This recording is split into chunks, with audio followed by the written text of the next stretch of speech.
All right, welcome back. It's time to share something on our watch list.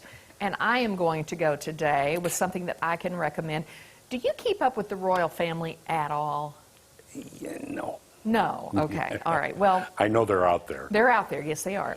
There's a Netflix drama, of course, called The Crown about the royals. And my recommendation today is not that, okay? Not that there's anything wrong with that show. I haven't seen it.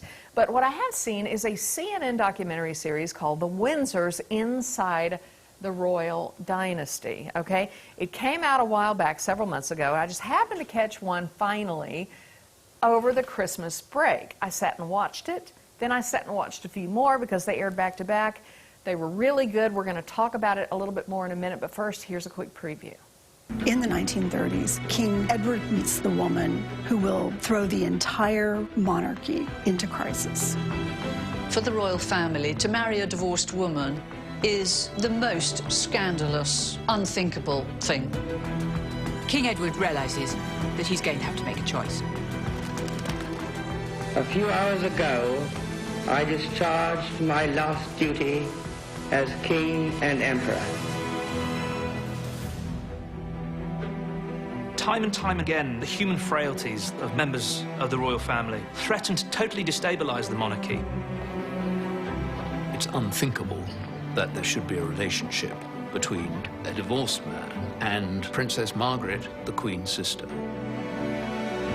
The Prime Minister said, if you marry Townsend, you've got to abandon your royal status. Charles had no choice in his life at all. His future was mapped out for him. I, Charles, Prince of Wales, do become your liege man of life and limb. He had to marry. He had to produce an heir. The Queen and Philip are not happy about Charles's affair with Camilla. He really did think that he was doing his duty for the royal family by marrying Diana. And he felt that he was sacrificing his heart to do the right thing.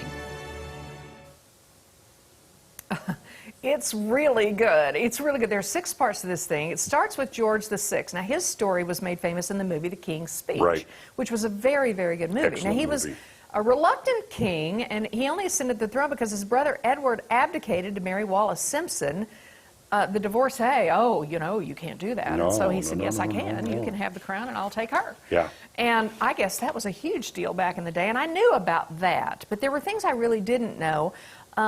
From there, they profile Queen Elizabeth, the longest of the ruling monarchy. I had no idea that her marriage to Prince Philip was as controversial as it was.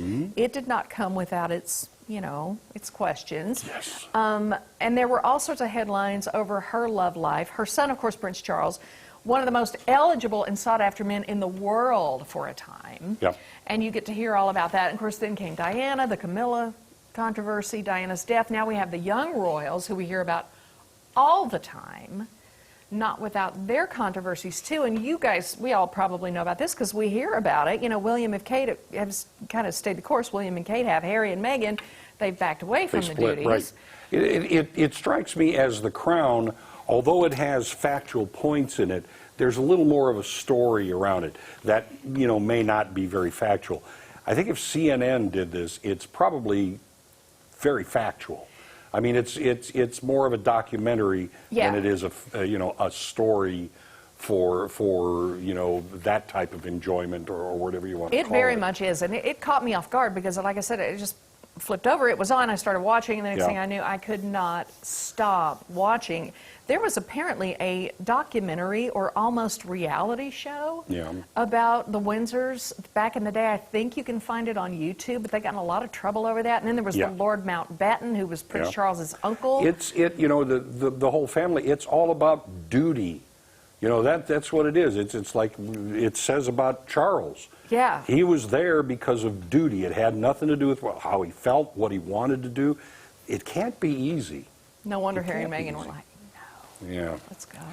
All right, up next, we'll be wrapping things up here on Ozarks Live. We'll be right back.